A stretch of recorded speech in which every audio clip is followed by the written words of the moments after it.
लूट चुका हूं और अपने लोगों से ही परेशान रह चुका हूं। तो जो भी बातें होगी आप मेरे से करिएगा। हाँ, जो भी चीजें हो रही है, जहां से भी हो रही है, जैसे भी हो रही है, वो मेरे तक पहले पहुंचना चाहिए, उसके बाद ही किसी तक जाना चाहिए। अगर मेरे आदमी भी आपको टॉर्चर कर रहे हैं, चाहे मेरे आदमी भी आपसे कुछ कर रहे हैं, तो आप निधड़क उसका नाम भी लीजिए और उसके लिए बात करिए। नहीं तो होगा क्या कि फिर मैं बर्बाद होऊंगा, अपने लोगों से ही बर्बाद होता हूं मैं। तो मैं विश्वास उतना ही कर रहा हूं अपने बिजनेस में, मैं किसी पे विश्वास अब नहीं कर सकता। इसलिए मैं आपको सलाह दे रहा हूं कि आपका रिलेशन मेरा हमेशा खराब ना हो, इसका ध्यान हमेशा रखिएगा।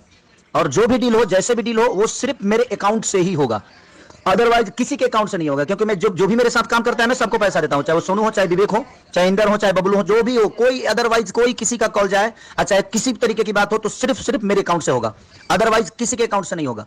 क्योंकि मैं अपने आप पे ही विश्वास करता हूं, इसके अलावा मैं किसी पे नहीं करता। काम सबको करना है, सब लोग करेंगे, सबका अपना हिस्सा जाता रहेगा। तो आप देख सकते हैं दोस्तों किस प्रकार भोजपुरी के दवा सुपरस्टार खेसारी लाल यादव और ग्लोबल म्यूजिक जंक्शन को लेकर विवादों का वीडियो वायरल हो रहा है, जिसमें superstar Khesari Lal Yadav global music junction के मालिक से हो रहे घोटाले पर तंज कसते